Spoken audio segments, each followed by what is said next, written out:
तो हम पढ़ने वाले थे छोटी आंत। छोटी आंत का कौन सा भाग था? Small intestine. ठीक है, क्या क्या क्वेश्चन बनते हैं, किस प्रकार से क्या क्वेश्चन आ सकते हैं, किस प्रकार का पाचन होता है, किस किन किन भागों में बांटा जाता है, इसके बारे में डिटेल में पढ़ेंगे। लंबा लेक्चर है, ठीक है। आराम से धैर्य बना के बैठे रहिए, और बैठने से आपको कोई तकलीफ तो होने वाली नहीं है, क्योंकि आप पढ़ने हो और पढ़ने के लिए सिटिंग चाहिए सबसे ज़बरदस्त। तो आपकी सिटिंग बनी हुई है। मोस्ट इंपॉर्टेंट बात यही है भी आप हमारा साथ दीजिए और हम आपका साथ देंगे, दोनों सफलता पाएंगे। ठीक है, तो छोटी आंत मैं बता देता हूँ, यहाँ से शुरू हो जाता है। यहाँ से ये भाग जो है, यहाँ से भोजन इधर एंट्री करेगा और छोटी आंत इस प्रकार से। ठीक है, ये छोटी आंत का पहला भाग है। ऐसे ऐसे मैं बना देता हूँ, चलो बड़ी आंत तो बाद में बना लेंगे। इस प्रकार से कोइल्ड होता है। ठीक है, पूरी नहीं बनाऊंगा मैं।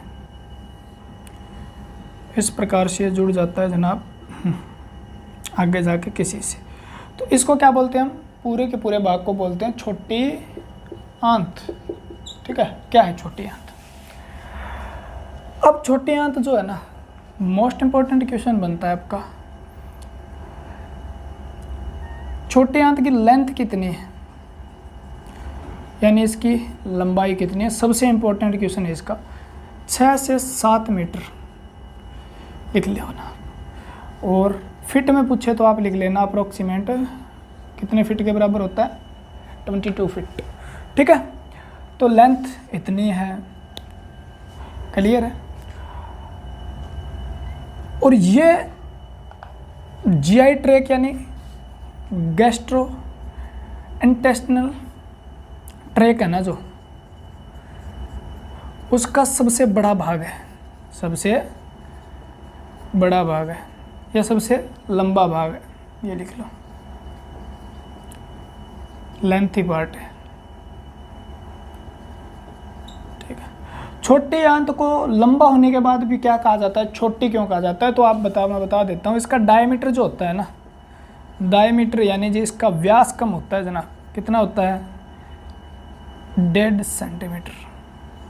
ठीक है, यानी इसका व्यास कम है, इसलिए छोटी आंत। बड़ी आंत से इसका व्यास क्या है? कम है, इसलिए इसे छोटी आंत कहा जाता है। अभी लंबी होने के बावजूद छोटी आंत क्यों कहा जाता है? दिमाग में क्वेश्चन, क्योंकि हमारी क्लास क्या है? डाउट क्लियर करने वाली क्लास है। अगर आप वीडियो को पूरा देख लेते हो तो आपके दिमाग में डाउट नहीं रहेंगे, इतना मैं दावा करता हूँ। कोई भी डाउट नहीं रहेगा, ठीक है ना। और कोई रहता है तो आप कॉमेंट में लिख दो, क्लियर कर दूंगा मैं, टेंशन मत लेना।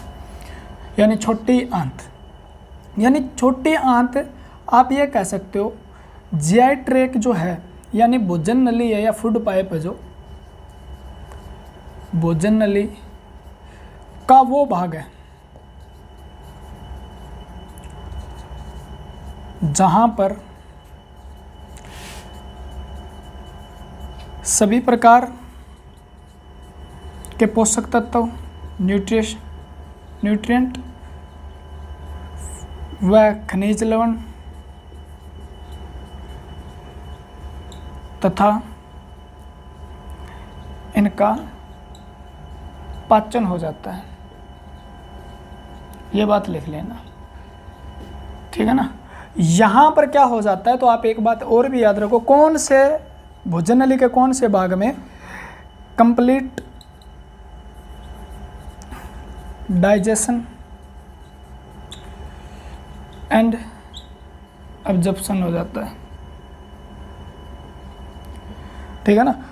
यानी पूर्ण रूप से भोजन का पाचन, पूर्ण रूप से भोजन का पाचन और अवशोषण, पाचन व अवशोषण हो जाता है यहाँ पे, ठीक है ना। मोस्ट ऑफ कहाँ से हो जाएगा? छोटी आंत से। सबसे ज़्यादा अवशोषित होता है, सबसे ज़्यादा भोजन पचता भी किस में है? छोटी आंत में। छोटी आंत आपका पाचन तंत्र का इम्पोर्टेंट पार्ट है, ठीक है ना। तो इसे याद करना है हमें, ठीक है ना।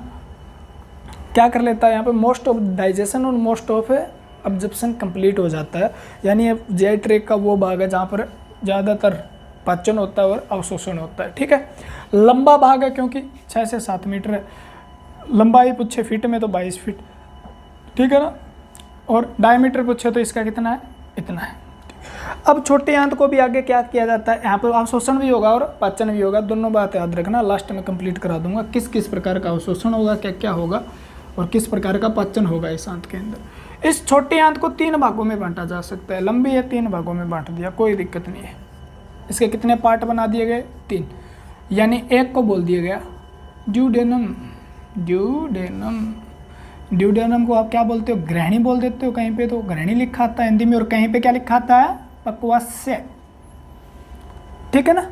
दूसरा भाग है वो क्या कहलाएगा? जेजुनम। जेजुनम को क्या बोलोगे आप? मध्यांतर भी बोल देते हो, ठीक है ना, या जेजुनम भी लिखा जाता है, ध्यान रखना, जेजुनम। और तीसरा भाग है इसका इलम या शेषांतर, ठीक है ना। और छोटे आंत का ज़्यादातर जो एग्जाम में नाम पूछा जाता है वो शुद्रांतर, यानी अंतर, शुद्रांतर बोला जाता है इसे, ठीक है ना। शुद्रांतर पूछा गया आपसे तो आप ध्यान रखना, स्मॉल इंटेस्टाइन का नाम ही क्या है? शुद्रांतर है, छोटी आंत का वही है, यानी शक्तिमान ही गंगाधर है, ठीक है ना, या गंगाधर शक्तिमान है, टेंशन मत लेना, ऐसे याद कर सकते हो आप। पहले जो था उन्हें क्या कहा जाता था? मतलब जो छोटे मतलब काम करते थे या ऐसे जो काम करते थे सबसे नीची कैटेगरी जिसे दी गई थी उन्हें शूद्र कहा जाता था। आप हिस्ट्री में पढ़ते हो, शूद्र कहा जाता, ऊपर वाले को सवर्ण कहा जाता था। तो शूद्र से याद कर लेना आप, शूद्र किसे कहा जाता था? यानी छोटे लोग। लेकिन ऐसा है नहीं, वो काम मेहनत सबसे ज़्यादा करते थे, ठीक है। तो छोटा, शुद्रांतर, छोटे अंत। अब इनके अंदर क्या क्या होता है, ठीक है, इनका क्या क्वेश्चन बन सकता है? तो ड्यूडेनम का क्या क्वेश्चन बन सकता है? देखो अब कौन सा भाग है जी? ड्यूडेनम ये भाग है जी, यहाँ तक का। इस भाग को क्या कहा जाता है जी? तो आप कहोगे जी जेजुनम। और लास्ट वाले भाग को क्या कहा जाता है जी? इलम, ठीक है। तीनों भाग हो गए, यानी डीजे के बाद आई, ठीक है, डीजे आई, इस प्रकार से। अब ड्यूडेनम का पूछा जाता है, ड्यूडेनम की शेप कैसा होता है? तो ये होता है सी सेप्ट होता है, यानी सी नुमा आकृति का होता है जनाब। ये कैसा होता है? सी, ये देख लो क्या बन रहा है? सी बन रहा है ना, ठीक है ना। एनसीईआरटी में यू भी दिया है तो आप यू भी याद कर लेना, अगर सी ना आए तो यू शेप होता है, ठीक है ना। तो होता क्या है? सी शेप होता है, या यू, ऐसे यू शेप बना दिया इसको। सबसे छोटा भाग है छोटी आंत का, ठीक है ना, small part of small intestine, ठीक है ना। कितनी लंबाई होती है जी? 25 सेंटीमीटर इसकी लंबाई होती है, याद रखो इस बात को, 25 सेंटीमीटर इसकी लंबाई होती है। आपसे पूछा जाता है पक्वास्य रस कहाँ पे आके गिरता है? तो छोटी आंत के ड्यूडेनम भाग में, ठीक है ना। पैंक्रियाटिक जूस मिक्सअप इन ड्यूडेनम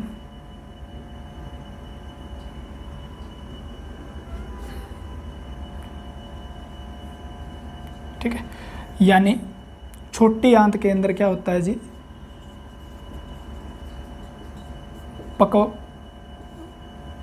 अग्नाशय रस आके मिलता है। एक तो अग्नाशय रस आके मिलता है, दूसरा क्या मिलता है जी?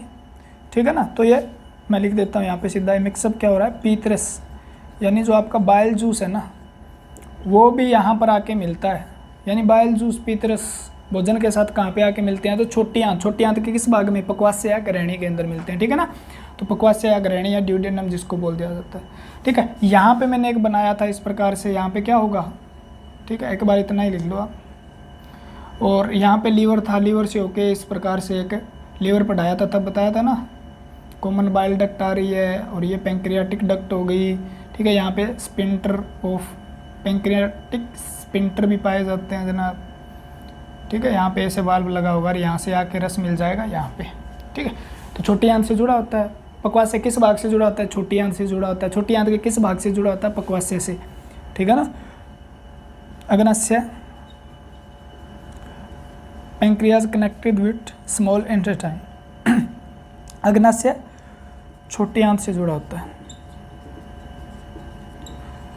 यहाँ पे कुछ चीज़ें ऐसी भी बताई जाती है, ये नहीं अब सारा का सारा एग्जाम में आएगा, लेकिन वो कॉमन सेंस के लिए, अगर ये बात आपको याद है ना तो एग्जाम में पूछी जा सकती है। लेकिन आपके दिमाग में रहता है भाई पक्वास्य में कैसे गिराएगा जी, तो जुड़ा किससे है भाई, उसमें गिराएगा।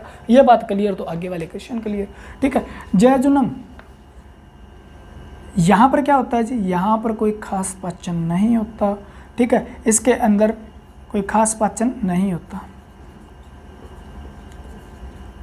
ठीक है, क्योंकि इसके अंदर क्या नहीं पाई जाती, ग्रंथियां नहीं पाई जाती पाचन, ठीक है। और मरने के बाद आंत का कौन सा भाग आपको कहीं भी खाली मिलेगा, जिसके अंदर कुछ नहीं मिलेगा, तो आंत का जेजुनम भाग खाली मिलता है, मरने के बाद पोस्टमार्टम किया जाता है तब, ठीक है। तो पाचन का नहीं होता, लेकिन अवशोषण होता है, ये बात याद रखना, अवशोषण होता है, ठीक है।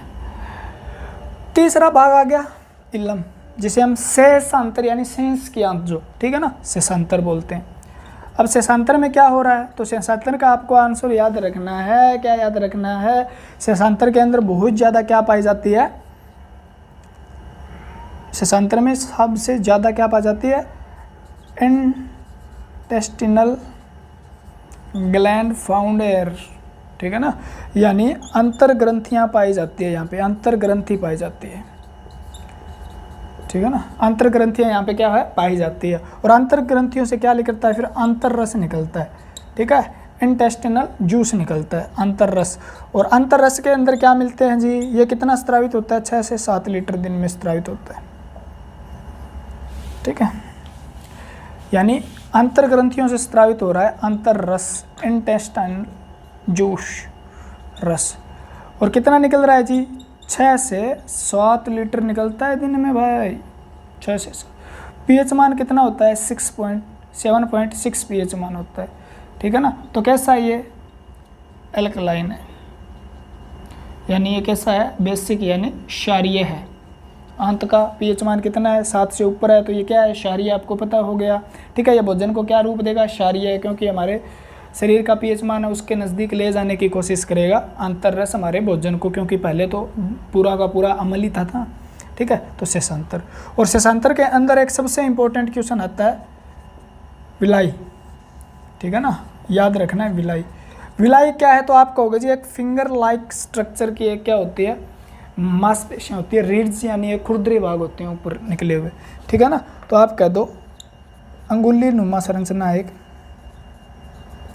नुमा संरचना है जो क्या करती है, भोजन के अवशोषण करने में सहायक है, helpful in absorption of food, या डाइजेस्टिव फूड बोल सकते हो, अवशोषण, पाचित भोजन का अवशोषण करने में सहायक है, ठीक है ना। कैसे सहायक है जी, क्यों सहायक है जी, कारण क्या है जी, ये आंत मान लो, ठीक है, एक तो ये सरफेस एरिया है और एक आंत के अंदर का ये आंत है, एक ये सरफेस एरिया ज़्यादा होगा या इस प्रकार से, ठीक है, दोनों तरफ इस प्रकार से, एक तो ये था, इससे ये क्या होगा, ज़्यादा होगा या नहीं होगा, इससे ये ज़्यादा होगा या नहीं होगा, फिंगर की तरह पाई जाती है, मतलब बनाने में थोड़ा सा याद रखना, ठीक है।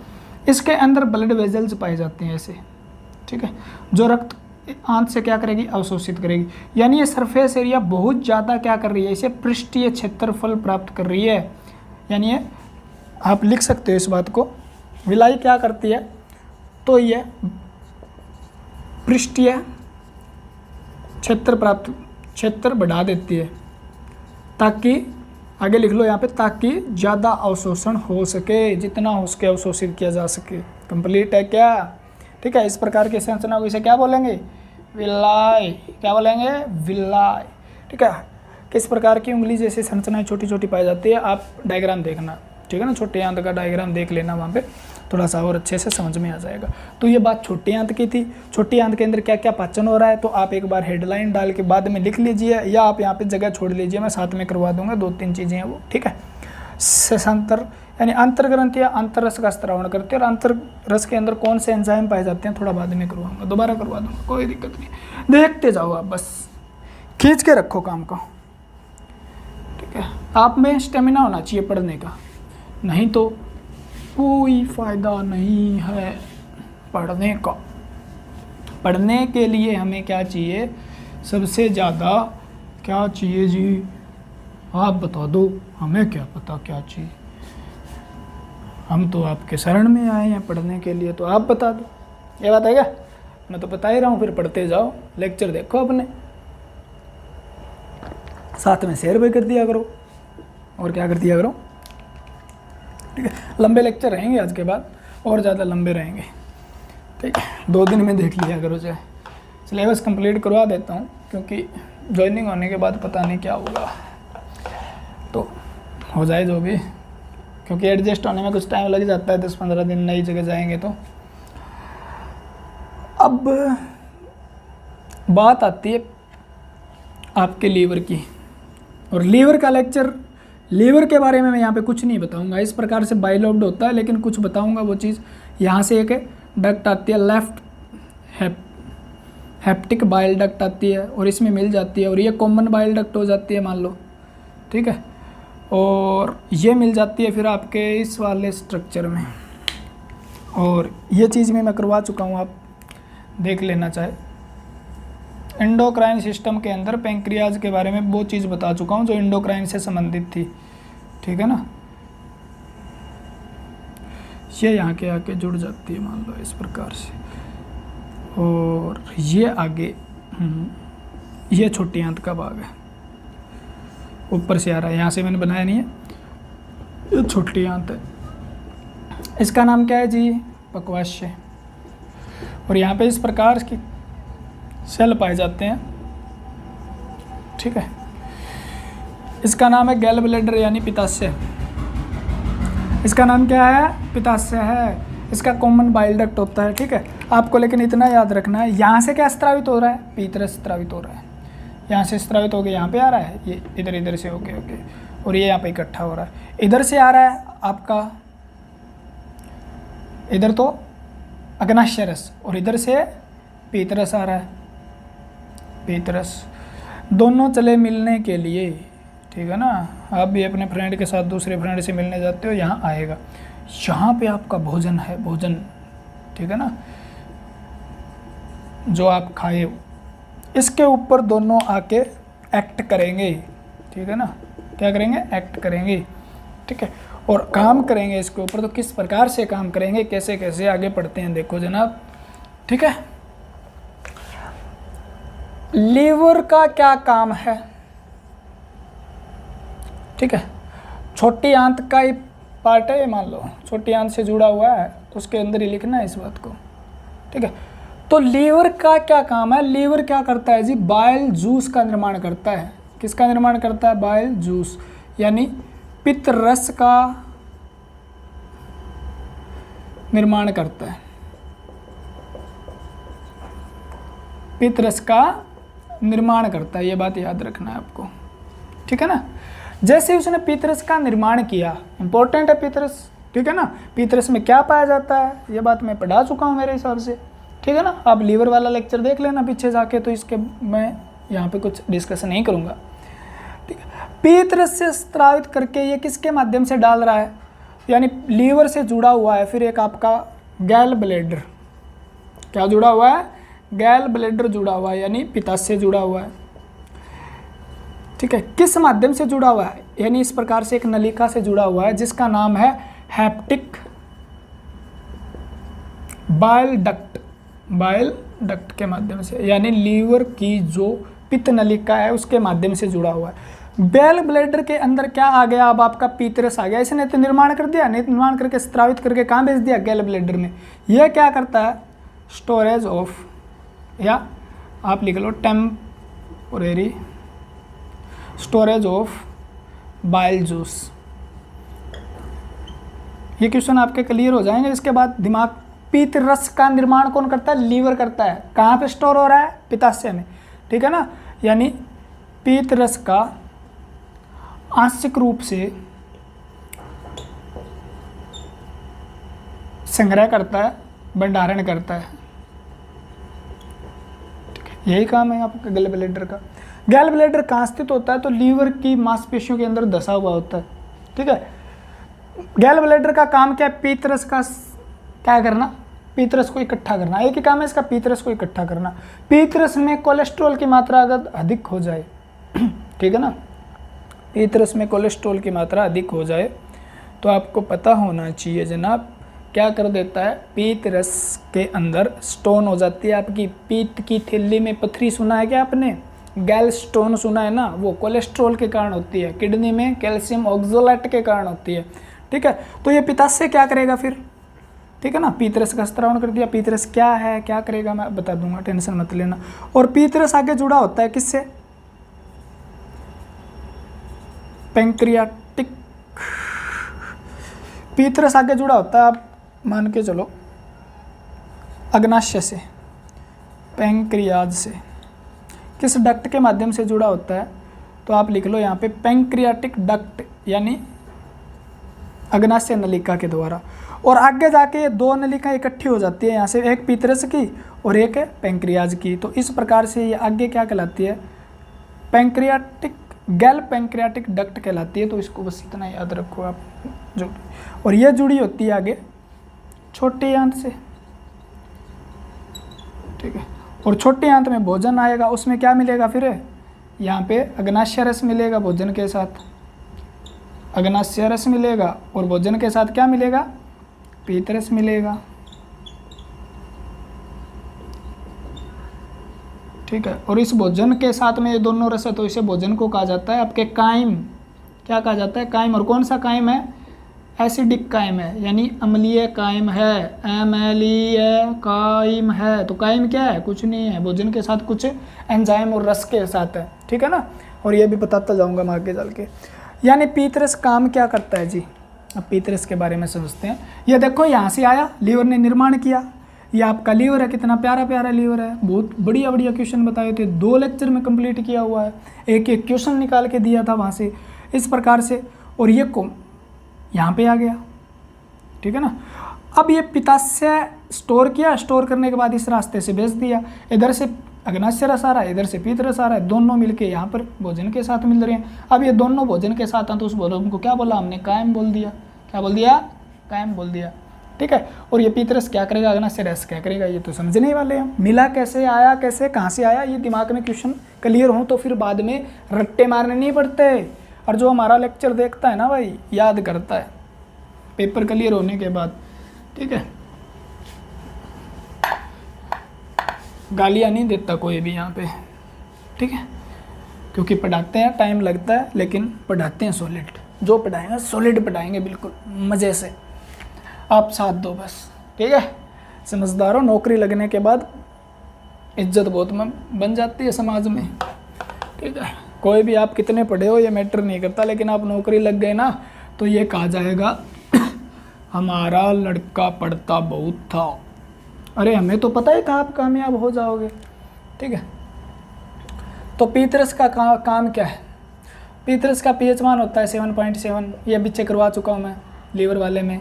यानी ये क्या है, बेसिक है, यानी क्या है, ये क्षारीय है, ठीक है। इसके अंदर क्या पाए जाते हैं, पिगमेंट पाए जाते हैं, पिगमेंट पाए जाते हैं, यानी वर्णक पाए जाते हैं, जिसके कारण इसका रंग कैसा होता है, पीला होता है, यानी येलो होता है। पीला रंग होता है किसकी वजह से होता है, तो बिलीरुबिन के कारण होता है, ठीक है ना, यूरोक्रोम के कारण होता है, ठीक है। और इसके अंदर एक पिगमेंट और पाया जाता है, बिलीवर्डेन पाया जाता है, क्या पाया जाता है, बिलीरुबिन पाया जाता है, जिसके कारण पीलिया जॉन्डिस हो जाता है ज़्यादा होने के कारण।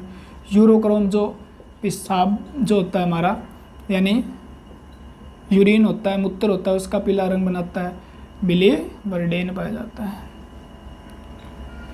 ये बात मैं समझा चुका हूँ। इसके साथ में इसके अंदर क्या पाए जाते हैं, बाइल साल्ट पाए जाते हैं, यानी पित्त लवण पाए जाते हैं, ठीक है। और पित्त लवण क्या करते हैं, कलर कैसा है, येलो, किसके कारण है, बिलीरुबिन के कारण है, और बिलीवर्डेन के कारण इसका रंग कैसा होता है, पीला होता है, ठीक है। कहाँ से निकलता है, मैंने बताया भी था, लीवर के द्वारा निर्माण किया जाता है, लीवर के द्वारा निर्माण है।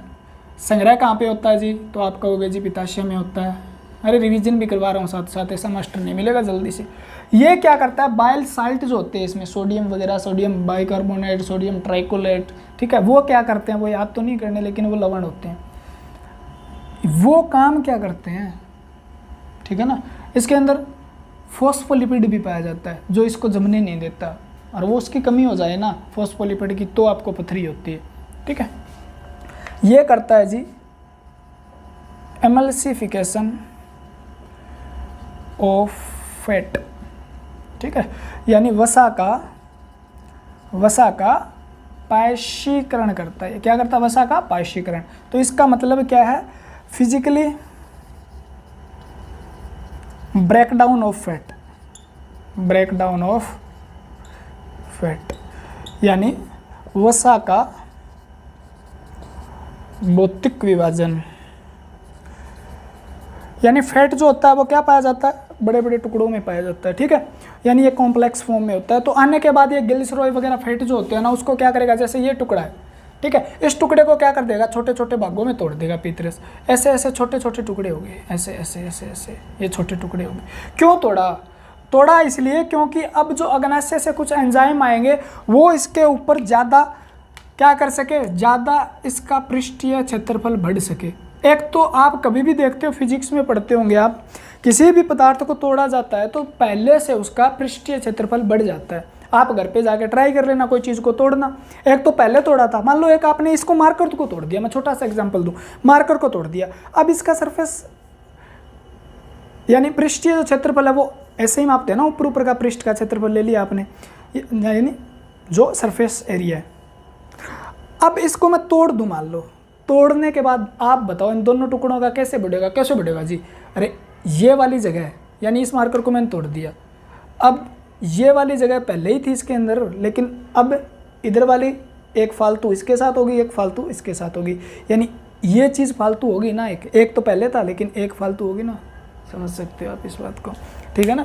यानी सरफेस एरिया बढ़ा देता है ताकि इसके ऊपर क्या कर सके?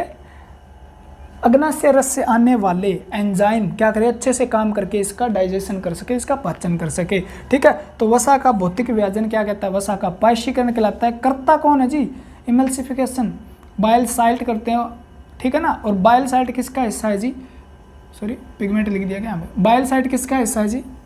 पीतरस का हिस्सा, ठीक है ना। और पीतरस बताया था मैंने। तो ये इतना ही काम करता है पायशीकरण। दूसरा, इसके अंदर जो बिलीवर्डेन और बिलीरुबिन वगैरह पाए जाते हैं, ये जो फिकल मैटर होता है, स्टूल जिसे बोलते हो आप, ठीक है ना, मल जिसे बोलते हो, उसको रंग भी देते हैं। उसका येलो ब्राउन रंग भी किसके कारण है?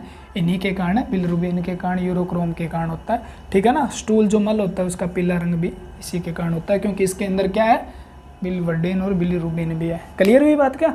तो पीतरस का काम इमल्सिफिकेशन ऑफ फैट है, इतना याद रखना। बाकी अच्छे से समझना है ना, बॉयल बनता कैसे है, मैंने इससे भी बताया बनता कैसे है, हिम कैसे टूटेगा, आरबीसी टूटेगी, फिर कैसे कैसे कैसे कैसे बनेगा, ठीक है। वो बात लीवर में समझो आप, क्योंकि दोबारा हर चीज़ को डिस्कस करना सुबह नहीं देता, ठीक है। अब दूसरी बात मैंने बताई थी भी, एक अग्नाशय पाया जाता है जी। क्या पाया जाता है? अग्नाशय। ये क्या है? ग्रंथि है, एक्सेसरी ग्लैंड है, यानी डाइजेस्टिव ग्लैंड है जी, ठीक है। और इसे मीजोक्राइन ग्लैंड भी कहते हैं, यानी मिश्रित ग्रंथि भी कहते हैं। ये बात बता चुका हूँ मैं, एंडोक्राइन सिस्टम में बहुत अच्छे से समझाया था, ठीक है। क्यों कहते हैं? हेट्रोक्राइन ग्लैंड भी कहते हैं, जिसका मतलब भी क्या है? मिश्रित ग्रंथि है, एक विशिष्ट प्रकार की है, ठीक है। ये क्या करती है जी? एक तो करती है हार्मोन का स्त्रावण, हार्मोन का स्त्रावण करती है, तो इसे क्या कहा जाता है? एंडोक्राइन कहा जाता है, ठीक है ना, अंतःस्त्रावी कहा जाता है। और मैंने ये बात भी बताई थी, अगर ये करती है जूस का स्त्रावण, जूस इसके साथ क्या है? एंजाइम है, तब इसे क्या कहा जाता है? एक्सोक्राइन ग्लैंड कहा जाता है, ठीक है ना, यानी बहिस्त्रावी ग्रंथि कहा जाता है। ये बात मैंने वहाँ पे बता दी थी, स्पीड से इसलिए लिख रहा हूँ, ठीक है। और इन दोनों का इकट्ठा काम कर रही है, तो कोई चीज़ को मिक्स करेंगे तो इसे क्या है? ये एक मिक्स की तरह काम करिए, दोनों की तरह काम करिए, इसलिए इसे मिश्रित ग्रंथि कहा जाता है, मिश्रित ग्रंथि कहा जाता है। क्लियर हुई बात क्या? यानी मिश्रित ग्रंथि क्यों कहा जाता है? क्योंकि अंतःस्त्रावी बहिस्त्रावी के दोनों काम कर दिया। और ये बात मैंने वहाँ पे बताई थी। इसका वजन 140 से 150 के बीच में होता है। सबसे बड़ी लार्जेस्ट मीजोक्राइन ग्लैंड है। और एक बात और भी बताई थी, सबसे बड़ी ग्रंथि लीवर है, और ये बात वहाँ पे मैंने लीवर में ही बता दी थी। लेकिन आपसे पूछे सबसे बड़ी दूसरी ग्रंथि कौन सी है, या तो वो मिश्रित ग्रंथि ना दे, लेकिन वो कहते सबसे बड़ी ग्रंथि कौन सी है, तब आपका आंसर दूसरी ग्रंथि कौन सी है, तब आपका आंसर क्या रहेगा? अग्नाशय रहेगा जनाब, ठीक है ना। मिश्रित ग्रंथि पूछे तो सबसे बड़ी ये है, सिद्धि ग्रंथि पूछे तो लीवर है, सबसे बड़ी सिद्धि ग्रंथि पूछे तो दूसरी अग्नाशय। क्लियर? और यहाँ पे अब क्या हो रहा है? जूस का निर्माण हो रहा है, जिस जूस को क्या बोलेंगे? पैंक्रियाटिक जूस बोलेंगे। क्या बोलेंगे? Pancreatic juice. यानी इसे क्या बोलेंगे? अरे क्या बोलेंगे? कुछ नहीं बोलेंगे। अग्नाशय से स्रावित हो रहा है, अग्नाशय रस बोल देंगे, ठीक है ना। अग्नाशय से स्रावित हो रहा है, अग्नाशय रस, इस प्रकार से इसके अंदर डाल दिया गया ये, और अब ये बाहर आ गया, ठीक है। अग्नाशय रस कहाँ पे जाके मिलेगा? छोटी आंत में भोजन के साथ मिलेगा। छोटी आंत में भोजन के साथ ये क्या हो जाएगा? मिक्सअप हो जाएगा। क्लियर हुई बात? अब अग्नाशय रस में कुछ पाए जाते हैं एंजाइम, ठीक है ना। शौक थोड़ी चढ़ा है ग्रंथियों को एंजाइम रस स्त्रावन करने का, कुछ ना कुछ तो काम करेगी, ठीक है। तो ये अग्नाशय आपका। अग्नाशय के बारे में बहुत अच्छे से पढ़ना है तो इंडोक्राइन सिस्टम पहला लेक्चर देखें आप, ठीक है ना। इंडोक्राइन सिस्टम मैं बाद में करवाता तो मैं यहाँ पे अग्नाशय कंप्लीट करवा देता। ये बात अगर क्लियर हुई आपकी तो मैं आता हूँ फिर अग्नाशय क्या थी? पाचन ग्रंथि थी, ठीक है। अग्नाशय रस की बात, अग्नाशय रस, ठीक है ना। अग्नाशय रस क्या है, इसका कितना पीएच मान होता है, क्या क्या काम करता है, ये क्षारीय या अम्लीय है, इस बात को पढ़ने के लिए मैं बता देता हूँ। अग्नाशय रस अग्नाशय से स्रावित होता है और ये किस प्रवृत्ति का होता है? क्षारीय प्रवृत्ति का होता है, यानी ये क्या होता है? एल्कलाइन या बेसिक नेचर का होता है। कैसे होता है बेसिक? यानी 7 से ऊपर जिसका पीएच मान है 7, वो क्या है? बेसिक है। तो इसका पीएच मान कितना है? 7.8 से लेकर 8 के बीच में होता है, ठीक है ना। और पीछे पीतरस का क्या था? 7.7 था, तो इसके लगभग इसका होता है, याद कर सकते हो आप, ठीक है ना। तो ये क्षारीय भोजन को क्या करता है जी? एक तो क्षारीय बनाता है, भोजन को क्षारीय रूप देता है, ठीक है। प्रोवाइड बेसिक नेचर,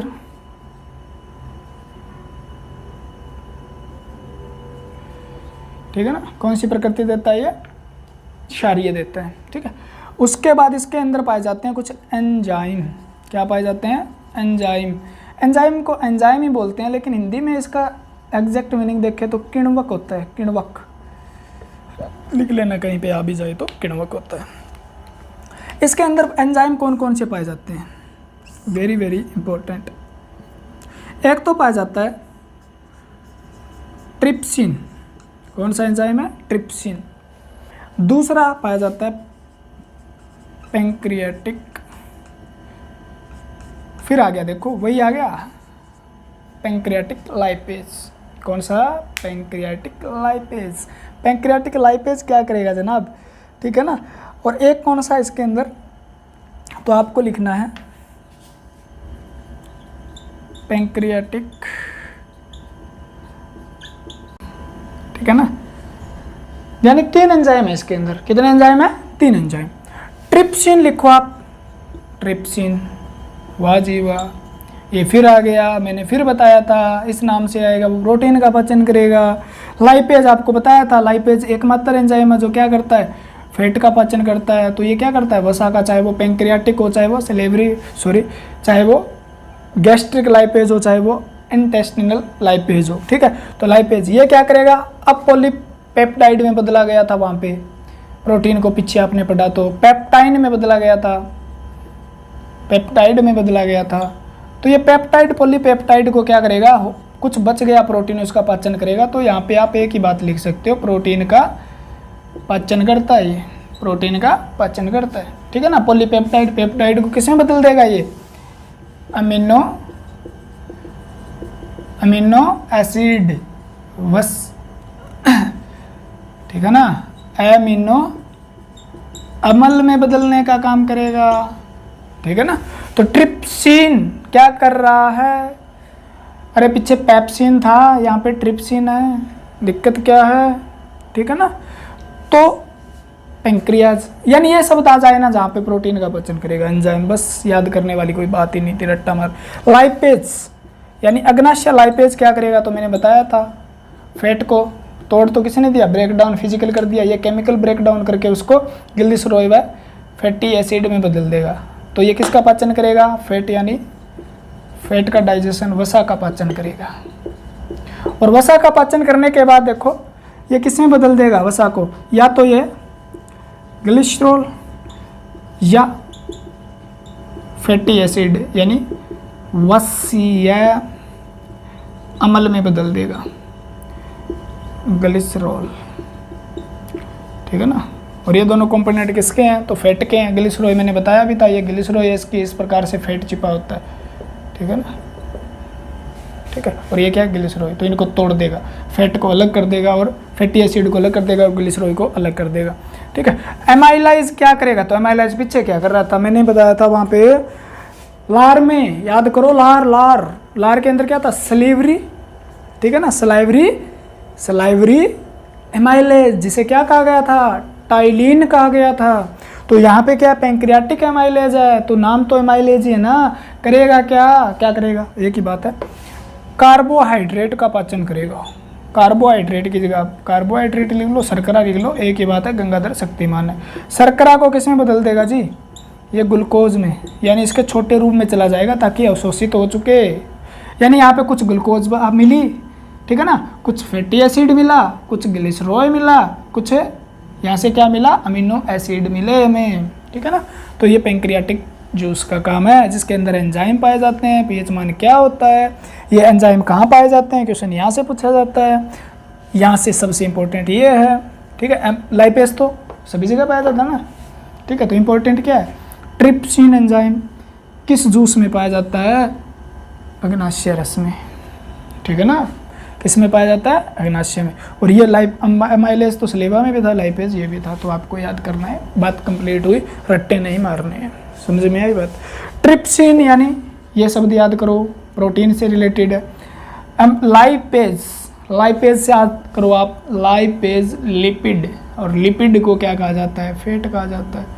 तो लाइपेज लिपिड से याद करो आप, लिपिड से लाइपेज याद करोगे आप, या आपसे यहाँ पे ऐसे भी पूछा जाता है लिपिड का पाचन कौन करता है, तब भी आपका आंसर क्या रहेगा, लाइपेज, ठीक है, लिपिड से लाइपेज। और एक एंजाइम एमाइलेज वैसे क्या है, एक कार्बोहाइड्रेट का नाम होता है एमाइलेज, ठीक है ना, पढ़ोगे आप वहाँ पे जाके, कार्बोहाइड्रेट का ही नाम है, मतलब सब टाइप है इसकी, एक कार्बोहाइड्रेट की amylase, polysaccharide, saccharide, disaccharide, monosaccharide, वहाँ पे पढ़ोगे तब मैं बता दूंगा एमाइलेज क्या है। फिर एंजाइम का नाम उसी के नाम पे रख दिया गया, ये कार्बोहाइड्रेट का पाचन कर रहा है, तो समझने से सब याद हो जाते हैं भाई, ठीक है।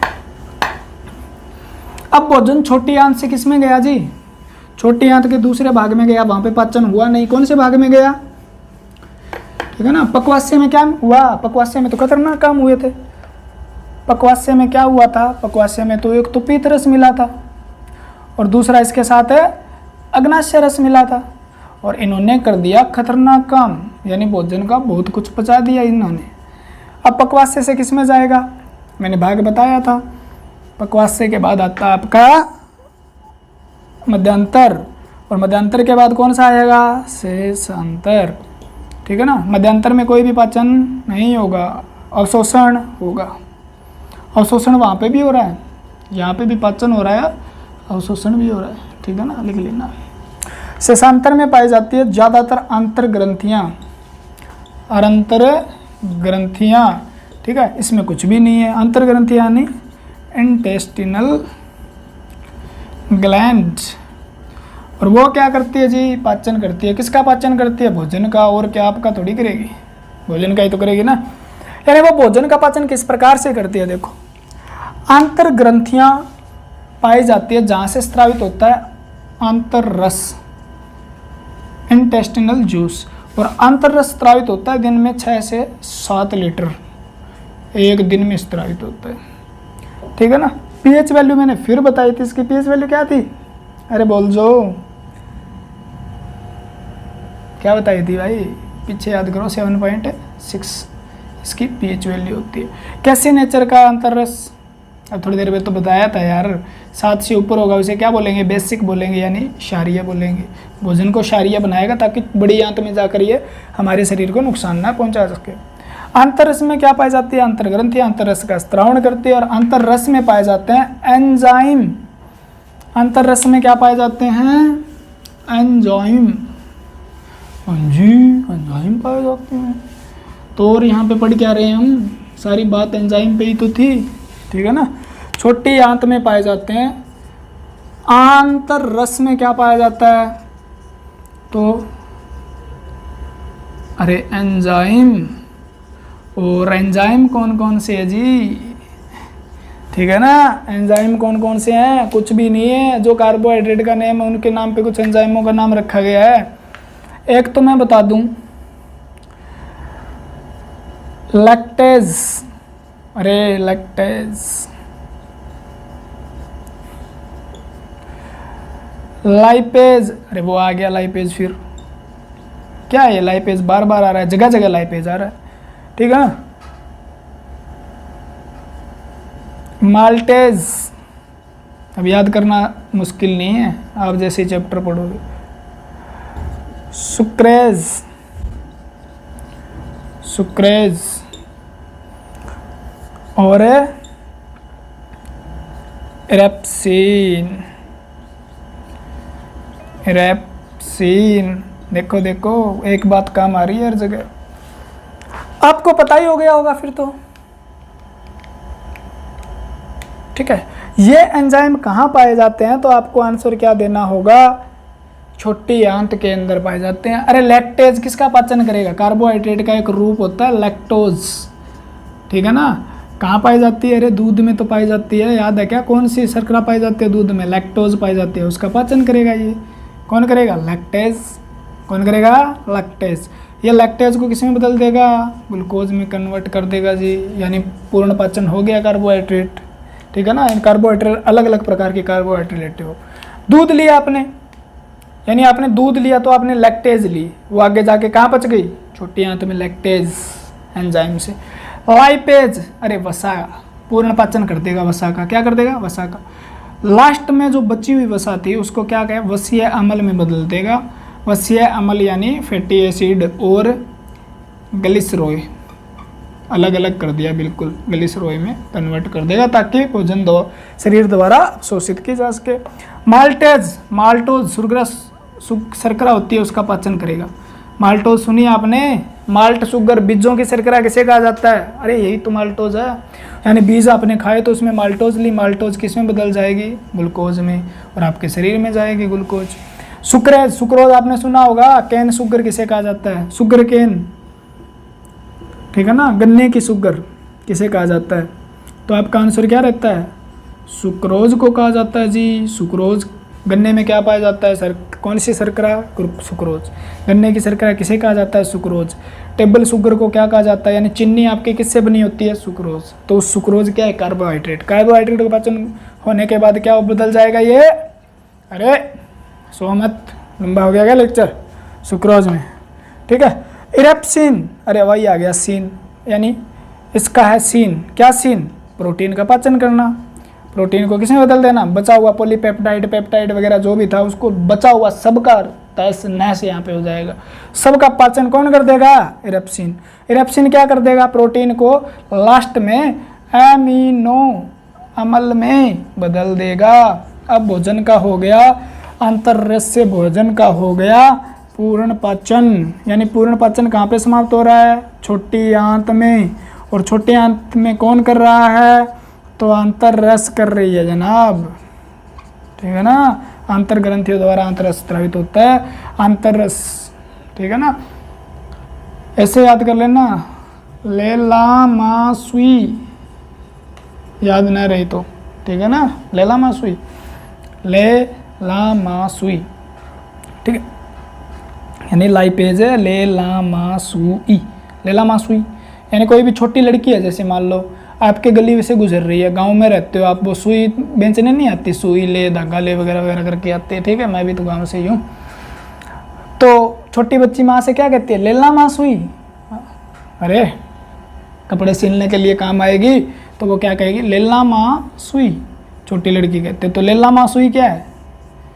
सुई अंतररस्य स्रावित होने वाले एंजाइम है। लेकिन याद आपको करने नहीं पड़ेंगे, रट्टा मारना ही नहीं है, ये अब याद हो जाएंगे कुछ। और इनके नाम जब मैं पढ़ाऊंगा आपको, शर्करा, न्यूट्रिएंट पोषक तत्व, कार्बोहाइड्रेट, शर्करा, ठीक है ना, ये जब पढ़ाऊंगा ना मैं, शुगर के बारे में बताऊंगा, तो ये चीज़ अपने आप रिकॉल हो जाएगी, रिवीजन हो जाएगा, दिमाग फेल नहीं होगा।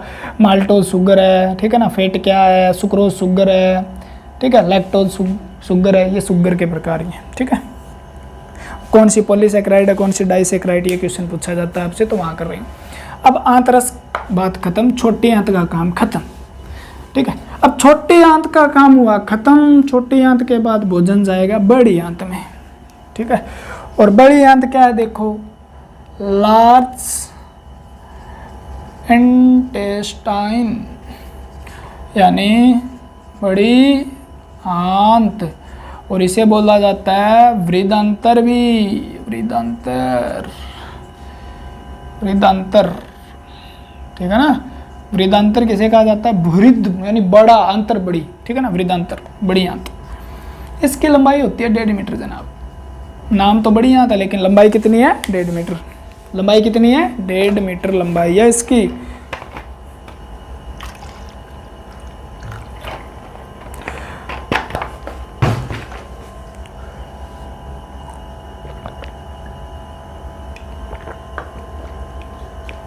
लंबाई छोटी है सर, बड़ी आंत कैसे कहेंगे? लंबाई छोटी है तो बड़ी आंत क्यों नहीं कहेंगे? क्योंकि इसका व्यास कितना है, 7.5 सेंटीमीटर इसका व्यास है। इसका 7.5 सेंटीमीटर क्या है, डायमीटर है। बात क्लियर हुई क्या?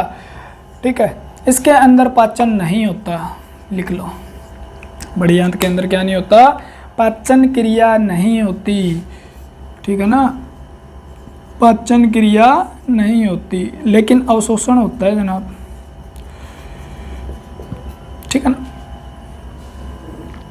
छोटी आंत का एक पॉइंट रह गया, लिख लेना। छोटी आंत काम क्या करती है, भोजन का पाचन करती है, सभी प्रकार का न्यूट्रिशन वगैरह पाचन करती है। तो हम पढ़ रहे थे बड़ी आंत, ठीक है। लाइट चली गई थी, बीच में कट लग गया था, तो टेंशन लेने की जरूरत नहीं है। आपको पढ़ना है बड़ी आंत। बड़ी आंत हमने बताया था कि क्या था, लार्ज इंटेस्टाइन यानी 1.5 मीटर लंबी होती है, ठीक है। 7.5 मीटर इसका क्या व्यास है। पाचन और पाचन नहीं होता, अवशोषण होता है यहाँ से। तो अवशोषण किसका होता है, मैं यही बता देता हूँ। अवशोषण यहाँ से क्या होता है, जल का अवशोषण होता है मेनली, ठीक है। किसका, वाटर। बात क्लियर है क्या? यानी वाटर जो है उसका अवशोषण होगा यहाँ से, और वाटर का अवशोषण होगा, बस इतनी बात। अब ये क्या है, बड़ी आंत। और क्वेश्चन क्या बन सकते हैं यहाँ से, इंपॉर्टेंट क्वेश्चन क्या बनते हैं, चलो ये मैं बना देता हूँ थोड़ी सी, आप देख लेना। लेक्चर बहुत लंबा है, ठीक है। अगर आप थक गए हो तो कल देख लेना, कोई जरूरी नहीं है, ये आज ही देखो आप, ठीक। इस प्रकार से है आपकी बड़ी आंत।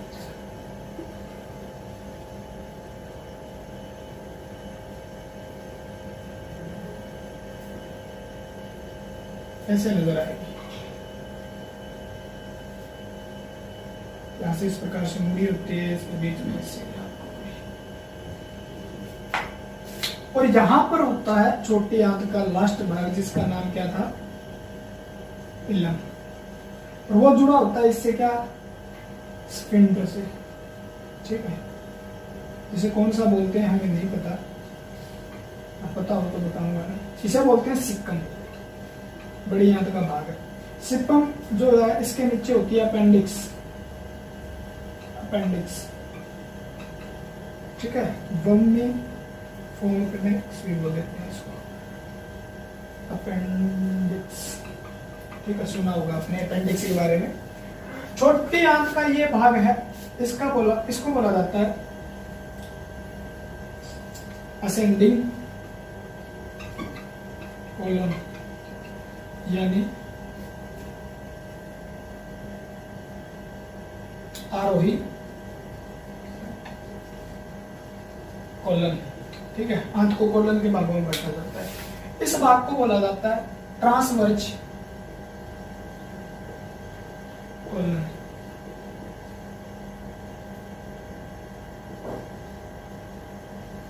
ठीक है। इसे क्या बोलेंगे, क्षैतिज कोलन, बता रहा हूं आपको, पढ़ लेना। यानी भोजन यहां से ऊपर जा रहा है तो असेंडिंग, नीचे आ रहा है भोजन तो ये डिसेंडिंग, इधर जा रहा है तो क्षैतिज, यानी इसे बोलेंगे डिसेंडिंग कोलन, ठीक है। अवरोही कोलन बोलते हैं इसको। यहाँ पे एक भाग होता है, इसका भी होता है, लेकिन हम इसे बोलते हैं सिग्मोइड कोलन, ठीक है ना, क्या बोलेंगे, सिग्मोइड कोलन बोल देते हैं इसको। ये भाग है आपका रेक्टम यानी मलाशय, और ये भाग है आपका एनल कैनाल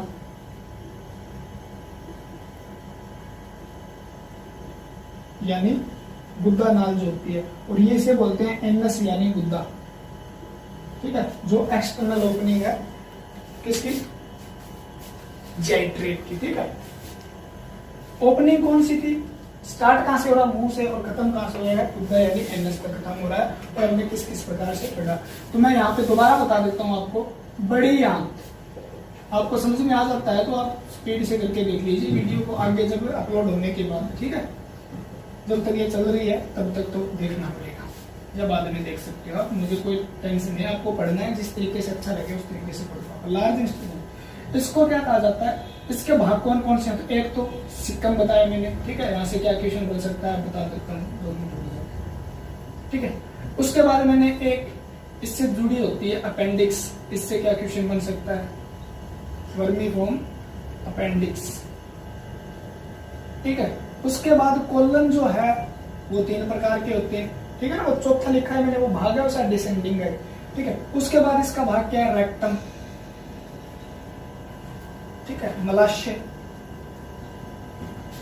और उसके बाद लास्ट एक्सटर्नल ओपनिंग इसकी है एनस यानी गुद्दा जिसे कहा जाता है, ठीक है। यहाँ ये चैप्टर खत्म हो जाएगा, बस पाचन तंत्र कंप्लीट हो जाएगा। ये जो भाग है सिक्कम क्या है, तो आप एक तो बताओगे ये छोटी आंत को बड़ी आंत से जोड़ने का काम करता है, छोटी आंत को बड़ी आंत से जोड़ने का काम करता है, और फिर इसके अंदर कुछ पाए जाते हैं बैक्टीरिया, यानी इसमें क्या पाए जाते हैं, कुछ जीवाणु पाए जाते हैं, ठीक है। और सिक्कम कैसा है, तो ये आपका वेस्टिजियल ऑर्गन है, यानी आपके शरीर में इसका कोई खास काम होता नहीं है, अवशेषीय अंग है, ठीक है ना, अवशेषीय अंग है, यानी जानवरों के अंदर ये बहुत ही मतलब अच्छी प्रकार से विकसित प्रकार का होता है, लेकिन हमारे अंदर बस इतना ही है, ये इसको क्या कर रहा है, जोड़ने का काम कर रहा है, ठीक है, मानना जाता है, साइंस के अनुसार कहा जाता है, ठीक है, थोड़ा बहुत तो काम करता भी है वैसे। इसके अंदर क्या पाए जाते हैं, जीवाणु पाए जाते हैं, जिसे हम क्या बोलते हैं, सिम्बायोटिक माइक्रो ऑर्गेनिज्म,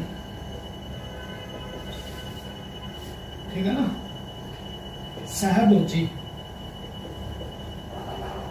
सूक्ष्म जीव पाए जाते हैं इसके अंदर, ठीक है। वो क्या करते हैं इस चीज को मैं बताऊंगा, ठीक है, पढ़ लेना आप। सहभोजी अपेंडिक्स क्या है, ये भी वेस्टिजियल ऑर्गन है, जो बंदर होते थे ना उस समय का पढ़ा है हमारे शरीर में, क्या है ये, एक अवशेषीय अंग है, क्या ये अवशेषीय अंग है, जो हमारे शरीर में इसका कोई भी काम नहीं है, सिर्फ दर्द देने का काम करता है। अमेरिका के देश जो है ना, वहाँ पे बचपन के समय क्या कर दिया जाता है, ऑपरेशन करके यानी सर्जरी करके अपेंडिक्स को निकाल दिया जाता है। कभी भी आपके शरीर के अंदर जब भोजन जाता है तो थोड़ा बहुत भी इसके अंदर चला जाता है, मतलब भोजन का छोटा सा पीस भी चला जाता है, तो ये बहुत ज्यादा पेनफुल होते हैं, जिसे अपेंडिक्स स्ट्रोक बोलते हैं अपन।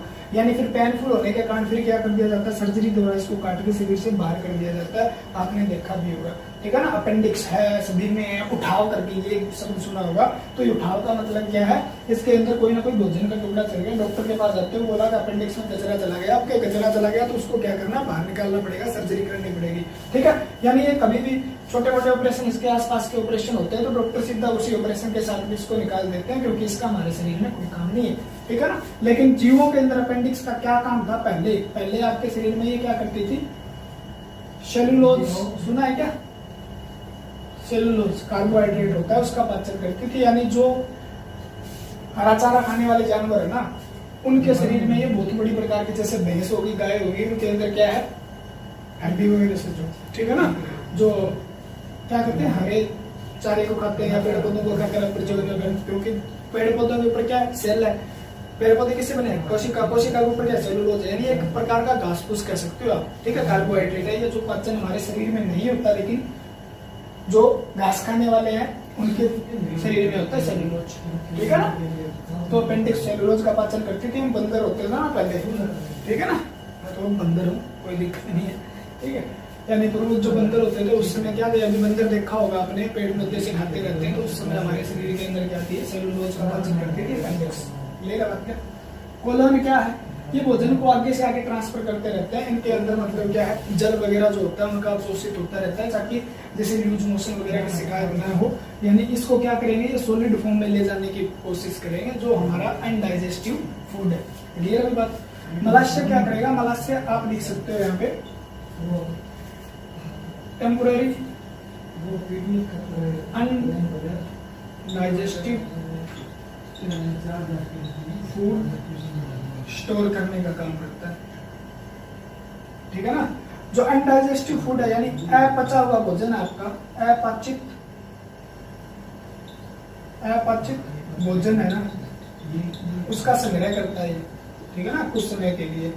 यानी आपने भोजन खाया, उसके बाद आप क्या होगा, पचने के बाद वो जाकर कहाँ हो जाएगा, मलाशय के अंदर स्टोर हो जाएगा।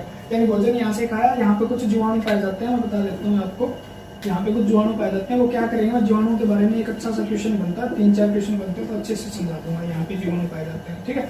आगे धीरे धीरे इसमें कुछ क्रियाएं होती रहेगी, जल का अवशोषण होकर ये क्या है, एक सॉलिड फॉर्म में जाकर कहाँ पे इकट्ठा हो जाएगा, यहाँ पे रेक्टम में अंदर, ठीक है, रेक्टम में इकट्ठा हो जाएगा, ठीक, जिसे हम फीसिस बोलते हैं या आप स्टूल बोलते हो या मल बोलते हो, ठीक है। उसके बाद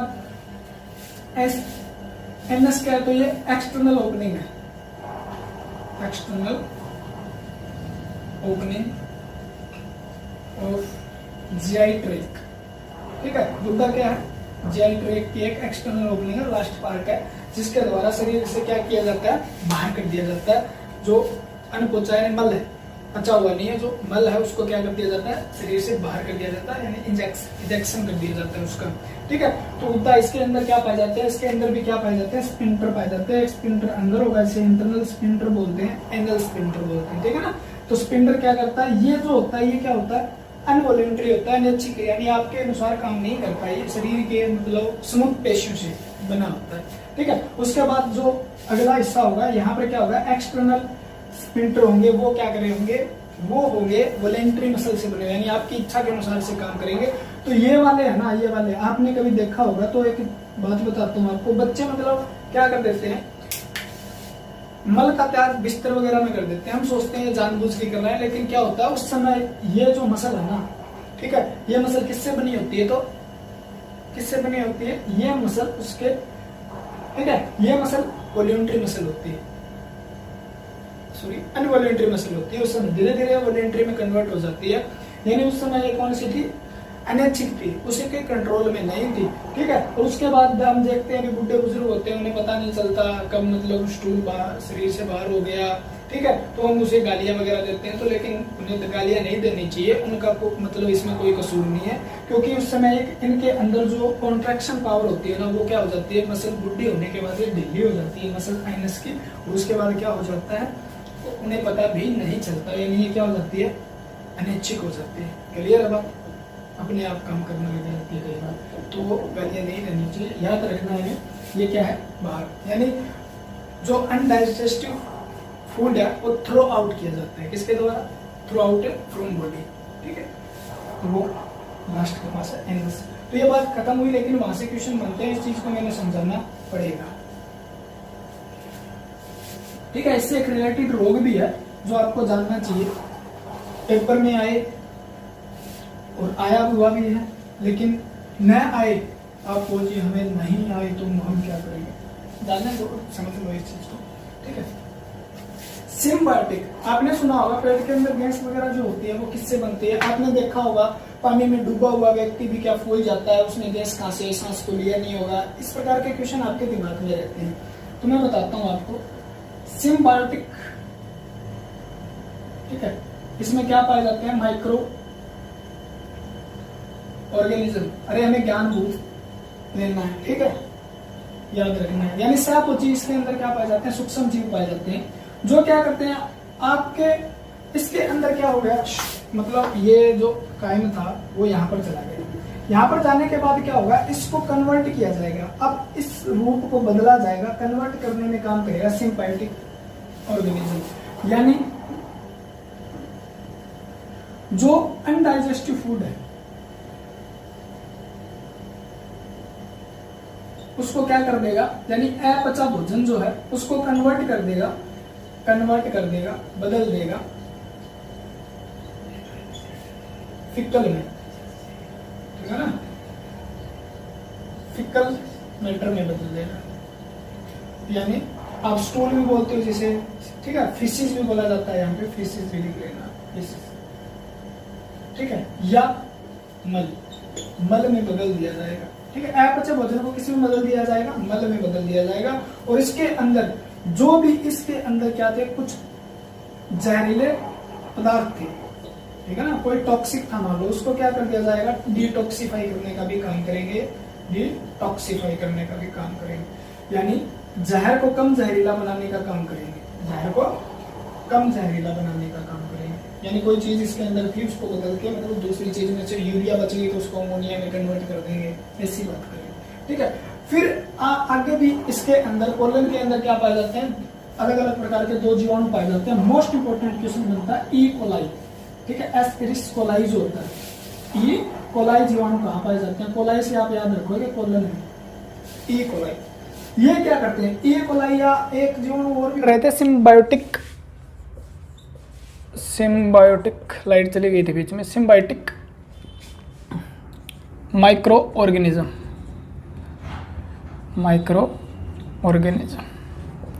ठीक है ना, यानी सहभोजी सूक्ष्म जीव, ठीक है ना।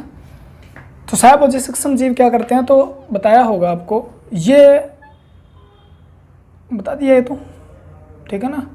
ये क्या करते हैं, हमें डिटॉक्सिफाई करने का काम करते हैं, डिटॉक्सिफाई, भोजन को क्या करेंगे, कम जहरीला बनाते हैं, जैसे अमोनिया वगैरह में बदल देंगे, ठीक है, सिम्बायोटिक। और कहाँ पाए जाते हैं, तो सिक्किम के यहाँ पर आसपास में पाए जाते हैं, यहाँ पर इस प्रकार से, ठीक है, इस प्रकार से हमारी आंत थी, मैंने रफ कर दिया इसको। अब क्या बात है, देखो इसके बाद इसके अंदर कुछ क्या पाए जाते हैं, बैक्टीरिया वगैरह पाए जाते हैं। क्या पाए जाते हैं, बड़ी आंत में बैक्टीरिया यानी जीवाणु पाए जाते हैं, ठीक है। क्या पाए जाते हैं, जीवाणु पाए जाते हैं। किस में पाए जाते हैं, हमारी बात किन की चल रही है, बड़ी आंत की चल रही है, ठीक है, जहाँ से इंपॉर्टेंट है वो चीज़ कर रहे हैं हम, large intestine sorry, large intestine, bacteria. तो जीवाणु कौन से पाए जाते हैं, तो एक तो एस्केरिस कोलाई पाया जाता है, ठीक है ना, या ई कोलाई लिख लो इसको आप, ई कोलाई जीवाणु पाया जाता है इसमें। एक पाया जाता है स्ट्रेप्टोकोकस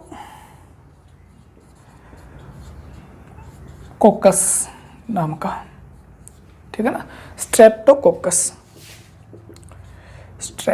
अभी तक बहुत मजा आने वाला है, सारा चैप्टर रिवाइज करा दूंगा 10 मिनट में, कोकस, ठीक है ना, देखते रहिए। यहाँ तक आ गए तो फिर अभी 10-15 मिनट के लिए क्यों छोड़ के जा रहे हो, सो मत, ठीक है। लाइट गई हुई है, मज़े आ रहे हैं पूरे, ठीक है, ठंड महसूस हो रही है। तो इस बात को हमें याद करना है, ये करते क्या हैं, ठीक है। तो आपको बता दूं, जैसे आपके पेट में गैस वगैरह बन जाती है, या कोई भी मतलब मरने के बाद आपका एक क्वेश्चन आता है, जैसे जल में कोई आप व्यक्ति मर जाता है तो वो सांस तो नहीं ले पाता, ठीक है ना, वो सांस तो नहीं ले पाता, लेकिन वो फिर भी क्या हो जाता है, फूल जाता है, उसका पेट फूल जाता है और फिर वो ऊपर आ जाता है, उसमें गैस भर जाती है। वो किसका कारण है, क्या कारण है, इंटरेस्टिंग है, ठीक है। तो ई कोलाई ये जीवाणु करते क्या है, मैं बताता हूँ आपको। ये जीवाणु करते हैं, जैसे पेप्टाइड कुछ बच जाता है, सारा प्रोटीन पाचित नहीं होता, कुछ ना कुछ बच जाता है, यानी ये क्या है, एक पेप्टाइड प्रोटीन है, ठीक है ना। मैंने पहले बताया था, प्रोटीन को पेप्टाइड में तोड़ देता है पॉली, ठीक है, पॉलीपेप्टाइड में तोड़ देता है, पेप्टोन में तोड़ देता है, ठीक है। तो ये क्या होगा, इसको ये क्या करेंगे, जीवाणु ब्रेक डाउन करेंगे, ठीक है ना, यानी इसको तोड़ने का काम करेंगे। और तोड़ने के बाद इसको कुछ भाग तो किस में बदल दिया जाएगा, जैसे इंडोल में बदल दिया जाएगा, इंडोल सुना होगा आपने, ठीक है। बदबू किसके कारण आती है, मल के अंदर, इंडोल में बदल दिया जाएगा। उसके बाद कुछ भाग इसका किस में बदल दिया जाएगा, अमोनिया में बदल दिया जाएगा, ठीक है ना, अमोनिया में बदल दिया जाएगा, अमोनिया इसमें बदल दिया जाएगा। और किस में बदल दिया जाएगा, एक होता है H2S यानी हाइड्रो,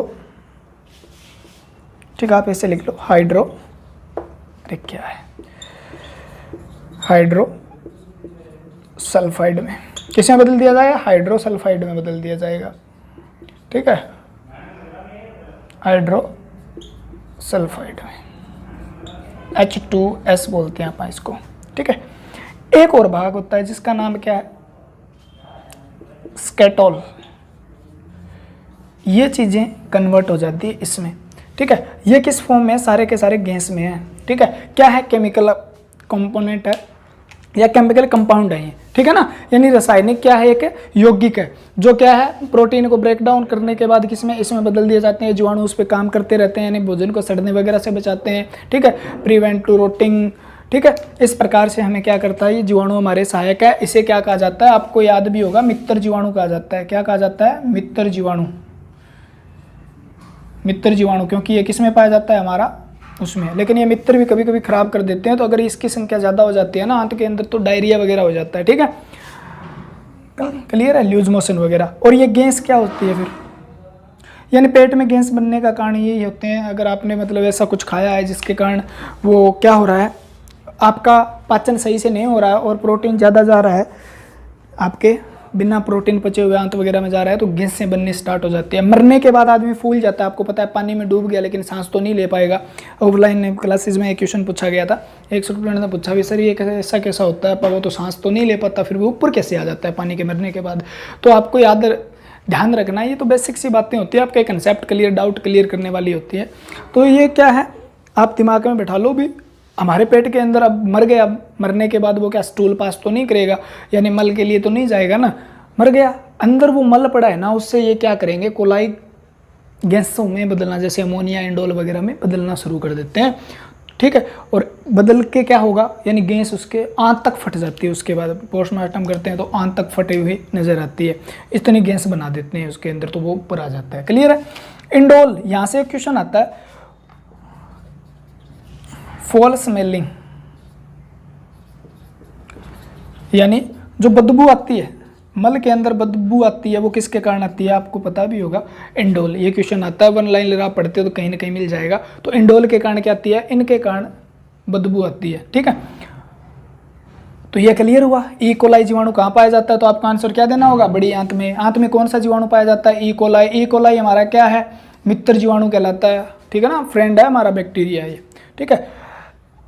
स्ट्रेप्टोकोकस जीवाणु कहाँ पाया जाता है, तो छोटी आंत में। करते क्या है, ये पेप्टाइड को ब्रेक डाउन करके अनेक प्रकार की गैसों में बदल देते हैं, ठीक है। हाइड्रोसल्फाइड हो गया, जैसे स्केटोल हो गया, जैसे अमोनिया, इंडोल, ठीक है। याद करना, ये आते हैं क्वेश्चन, कहीं मैम में प्रीवियस करवाऊंगा, जब पंखे उड़ जाएंगे फिर कहेंगे ये क्वेश्चन हमने पढ़े नहीं है, प्रीवियस ईयर पढ़ो तो जाने, ठीक है। तो ये बात क्लियर हुई, तो ये हमारा क्या हो गया।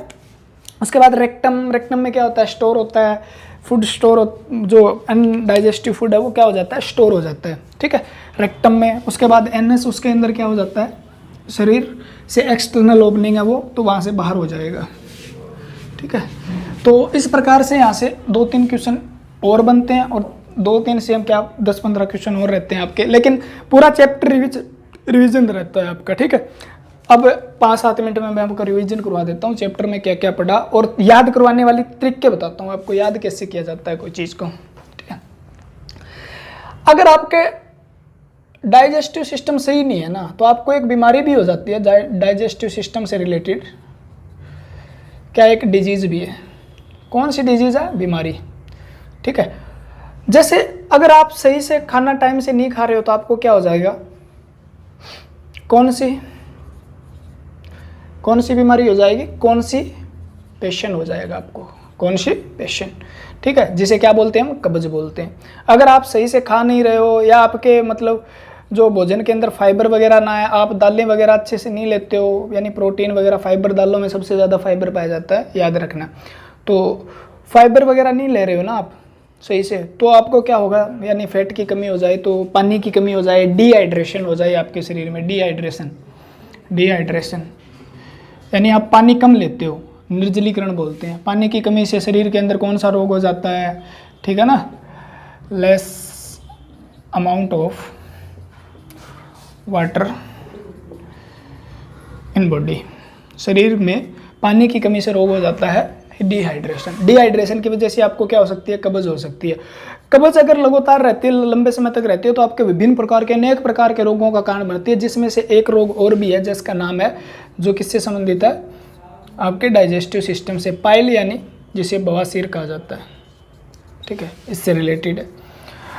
अगर बवासीर पे भी ध्यान न दिया जाए, इसका इलाज ना किया है, तो ये किस में बदल जाती है, तो ये बदल जाती है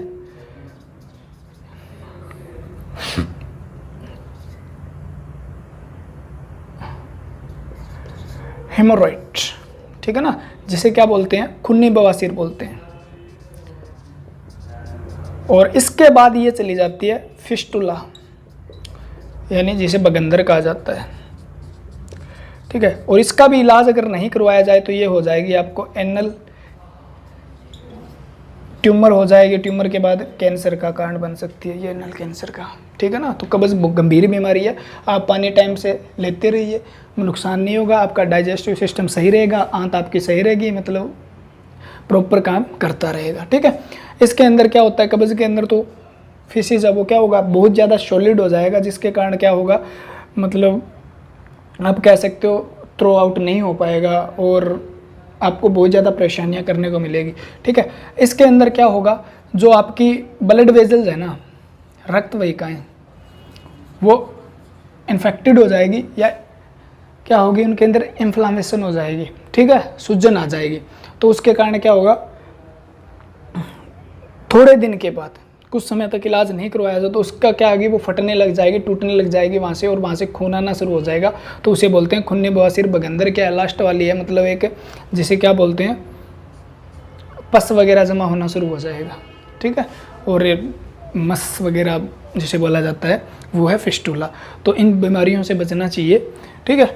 सबसे पहले हमें क्या लेना चाहिए, पानी प्रॉपर लेना चाहिए दिन के अंदर, और फाइबर वगैरह हमारे भोजन में हमें होने चाहिए, और हमारे शरीर को जितनी ज़रूरत होती है उतना हमें क्या लेना चाहिए, चिकनाई वगैरह यानी फैट वगैरह भी लेना चाहिए, किसी भी तरीके का हो सकता है, सेचुरेटेड लो, अनसेचुरेटेड लो, ठीक है।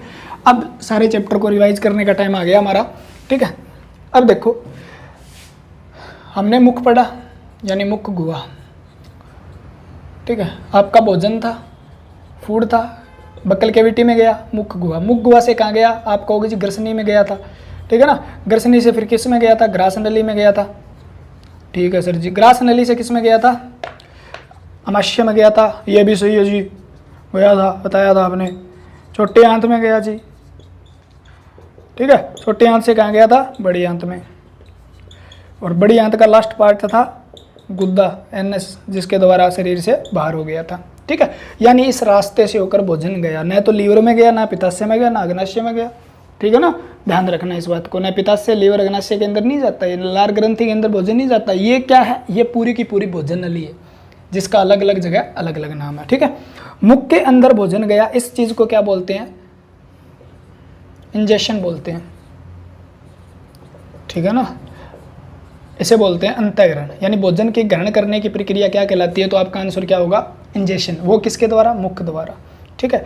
मुख के अंदर इंजेक्शन हुआ, यानी इंजेक्शन के बाद मुख में क्या स्टार्ट हो गया, यहाँ से लेकर यहाँ तक, ठीक है ना, यहाँ तक क्या चला इस पे, इसमें तो पाचन नहीं चला, लेकिन मैंने बताया था कुछ ना कुछ चला होगा।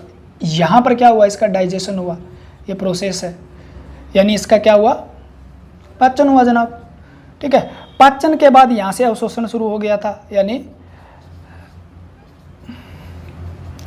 क्या हुआ, अवशोषण हुआ, यानी अवशोषण तो हो गया, ठीक है।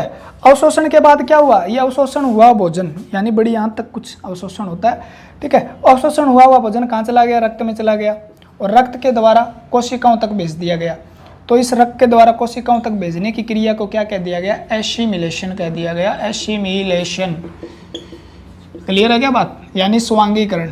तो स्वांगीकरण आपसे पूछे तो क्या है, ये बातें बहुत बार पूछी गई है। स्वांगीकरण क्या है, तो भोजन को रक्त से लेकर इस किसी भी कोशिका तक पहुंचाना क्या है, स्वांगीकरण है, ठीक है ना। स्वांगीकरण क्या है, लीवर द्वारा रक्त के माध्यम से कोशिकाओं तक भोजन पुगेगा ना, यानी आपको ग्लूकोज चाहिए, वो कोशिकाओं तक ही तो जाएगी। लास्ट क्या है इसका, ठीक है ना, बोलते हैं ना लास्ट स्टेज कहाँ पर जाके है, सेल तो है, लास्ट तो सेल है, उसके बाद कुछ नहीं है। आप पढ़ रहे हो, किसके लिए पढ़ रहे हो, लास्ट स्टेज क्या है, पेपर है, पेपर है ना। उसी प्रकार हमारा जो भी कुछ खाते हैं, जो भी कुछ लेते हैं, जो भी है वो सारा का सारा सेल ही है, ठीक है ना। हमारा शरीर कैसे बना है, सेल से बना है, सारा कुछ जाएगा सेल तक जाएगा। तो लास्ट तक बात याद रखो, पूरी बायोलॉजी में याद रखो आप, सेल नाम हर चैप्टर में सेल आएगा, ठीक है। तो स्वांगीकरण कोशिका तक पहुंचना स्वांगीकरण है। अब इस डाइजेस्टिव भोजन जो बच गया, यानी गुद्दा के द्वारा जिसे बाहर किया जाता है, जिसे क्या बोला जाता है, इजेक्शन बोला जाता है, यानी निष्कासन, यानी निष्कासन।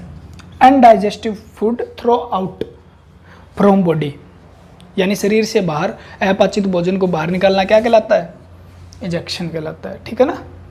क्लियर हुई बात, ये बात क्लियर हुई। तो यहाँ पर मैं एक बात और बता दूं आपको, एंजाइम याद नहीं हुए होंगे, समझ तो लिया आपने, ठीक है। अवशोषण क्या है, ठीक है। अवशोषण होने के बाद एक बात याद रखना, अवशोषण होके कहाँ जाएगा, पोर्टल वेन में जाएगा भाई, ठीक है। और पोर्टल वेन क्या करेगी फिर, पोर्टल वेन लीवर तक जाएगी, यानी यकृत, और यकृत फिर क्या डालेगा इसको, हैप्टिक वेन में डालेगा, ठीक है ना। हैप्टिक सीरा जो थी लीवर से संबंधित, और सीरा ये कहाँ पे लेके जाएगी, महासीरा में लेके जाएगी, वेना कावा में लेके जाएगी, और फिर वो किस में चला जाएगा, आप बताओ, हार्ट में, हृदय में जाएगा, और हृदय के द्वारा फिर पूरे शरीर के हर सेल तक चला जाएगा, ठीक है। इस प्रकार से भोजन हमारा अवशोषित होकर शरीर में जाता है, ठीक है। तो लीवर बहुत बड़ी भूमिका निभाता है आपके शरीर में, ये डैमेज हो गया ना दिक्कत आ जाएगी, ठीक है। हेपेटाइटिस हो जाता है, जॉन्डिस हो जाता है, जिसे आप पीलिया बोलते हो, ठीक है। हेपेटाइटिस जिसे काला पीलिया बोला जाता है, ये चीज़ें नुकसानदायक होती है आपके शरीर के लिए, ठीक है। मुख गुहा में हमने पढ़ा था लार, यहाँ से कौन से एंजाइम थे। फिर हमें अमाशय में पढ़ा था हमने जठर ग्रंथियाँ, जठर ग्रंथि, इसके अंदर कौन से एंजाइम थे, ठीक है। कौन सा एंजाइम किसका पाचन कर रहा था आप बता दूंगा 2 मिनट में। एक ही बात याद करनी है आपको, बस एंजाइम खत्म, क्लियर। छोटी आंत क्या, छोटी आंत में क्या था, अग्नाशय रस आया था, छोटी आंत में क्या आया था, अग्नाशय रस आया था, और क्या आया था, अंतर रस आया था, ठीक है। तो आपसे पूछा जाता है अंतर रस में कौन से, अग्नाशय में कौन से, और लार में कौन से एंजाइम पाए जाते हैं, मुख में कौन सा एंजाइम काम करता है। तो आपको याद क्या करना है, लाइपेज, ठीक है। लार लाइपेज गलत हो गया ना, ठीक है ना। लार लाइसोजाइम, लार लाइसोजाइम, लार लाइसोजाइम, लाइसोजाइम कहाँ पाया जाता है, जो क्या करता है, निकाल के जीवाणुओं को मारता है, ठीक है ना। यहाँ तक पढ़ रहे हो आप, बहुत आप में स्टेमिना है, बहुत ज़बरदस्त बंदे हो आप, जल्दी जल्दी नौकरी लग जाओगे मुझे पता है। और एक था यहाँ पे टाइलिन, क्या था, टाइलिन, ठीक है। टाइलिन क्या कर रहा था, छोड़ो ये बात को। जठर ग्रंथि में कौन से एंजाइम थे, एक तो था गैस्ट्रिक लाइपेज था, हाँ जी बताया था। लाइपेज के बाद एक कौन सा था, पेप्सिन था, बात खत्म हुई। अग्नाशय में कौन सा था जी, इसमें HCl भी, यार क्या बात करते हो यार। अग्नाशय में कौन सा था, अग्नाशय में तो सर आपने इसमें रेनिन भी तो बताया था, भूल गए क्या। अग्नाशय में बताया था जी आपने ट्रिप्सिन, क्या बताया था, ट्रिप्सिन। एक बात से सारे याद हो जाएंगे, रट्टा खत्म आज के बाद। ट्रिप्सिन, और कौन सा था जी, पेंक्रियाज लाइपेज भी तो था सर, लाइपेज भी कहाँ गया, ये भी तो था, हाँ जी। एक और रहता है, ठीक है, अंतररस मैं नीचे लिख लेता हूँ, एक और रहता है जी, कौन सा, ये रहता है आपका एमाइलेज, एमाइलेज, ठीक है। ये एंजाइम यहाँ थे। अब अंतररस में कौन सा था जी, अंतररस में कौन सा था जी, अंतररस में बताए थे, वही थे। कौन कौन से थे, लैक्टेज था, लिख देता हूँ मैं, 2 मिनट लगेंगे।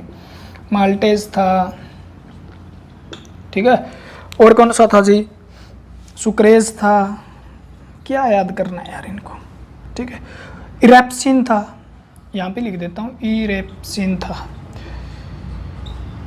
ठीक है। और एक लाइपेज तो सभी में था, अरे याद करो कुर्बानी इस लाइपेज की बेचारे की। अब यहाँ से क्या याद करना है, एक ही बात याद करनी है, क्या बात याद करनी है, इस बात को याद करो आप। हर चीज़ के अंदर क्या आ रहा है, देखो एक शब्द आ रहा है पैसिन, पेप्सिन हो जाए, ट्रिप्सिन ये हो जाए, इरेप्सिन ये हो जाए, ये तीनों के तीनों जहाँ पर ये शब्द आ रहा है ना, वो एंजाइम किसका पाचन कर रहे हैं, तो आपको याद करना है प्रोटीन का पाचन कर रहे हैं। बस बात खत्म हुई, बस यही था जी। तीनों एंजाइम यहाँ से पूछा जाता है, ट्रिप्सिन किसका पाचन करता है, पेप्सिन किसका, इरेप्सिन किसका पाचन करता है, प्रोटीन का करता है। ठीक है, दूसरी बात, एक ही तो एंजाइम है लाइपेज, एक ही तो जहाँ हर जगह देखने को मिल रहा है वो लाइपेज है। यानी लाइपेज किसका करता है, तो एक ही बात याद रखनी है आपको, ये किसका करता है, वसा का पाचन करता है जी। बस यही बात थी क्या, काफ़ी देर होगी जोर मारते हुए तो। अरे तीन चीज़ होती है सारी की सारी, प्रोटीन का पाचन करना होता है ब्रेक डाउन करके, कार्बोहाइड्रेट शर्करा का करना होता है, और तीसरा किसका करना होता है, वसा का करना होता है। अरे प्रोटीन पैसे, आप पैसिन याद रखना, प्रोटीन पैसिन याद रखना। वसा को क्या बोलते हैं हम, लिपिड बोलते हैं, लिपिड यानी लाइपेज याद करो, लिपिड से खत्म। बाकी जितने बच गए वो क्या है, एमाइलेज, जिसके पीछे लेज जुड़ा है, ठीक है ना। टाइलेन ये भी क्या है, एमाइलेज पर मैंने क्या बताया था, सिलेवरी लाइपेज एमाइलेज बोलते हैं इसको। यानी टाइलिन एमाइलेज है क्या, कार्बोहाइड्रेट का प्रकार है, उसी के नाम पे रखा गया है एमाइलेज। ये किसका पाचन करेगा, ठीक है ना। उसके बाद ये लैक्टेस, माल्टेस, सुक्रेज, ये मैं कार्बोहाइड्रेट कराऊंगा तब करवा दूंगा, ये नाम ही होते हैं। कौन सी पोलोसेक्राइड है, कौन सी डाइसेक्राइड है, वहाँ पर हो जाएंगे। क्लियर है बात। अगर ये बात क्लियर होगी तो बचा क्या भाई, कुछ भी नहीं बचा ना। कहाँ पर भोजन जाता है, ऐसे ऐसे होके गुजरता है, ऐसे ऐसे ये एंजाइम आते हैं जो पाचन करते हैं, पाचन करके ख़त्म कर देते हैं। अब एंजाइम वाला चक्कर भी ख़त्म कर देता हूँ, बार बार एक नाम सुनने को मिल रहा है एंजाइम, ठीक है ना। एंजाइम है क्या, तो ये एंजाइम है ना, कुछ भी नहीं है लेकिन बहुत कुछ आपके लिए। एक तो ये रासायनिक पदार्थ है, कोई सीधी सी बात है, क्या है, केमिकल सब्सटेंस है।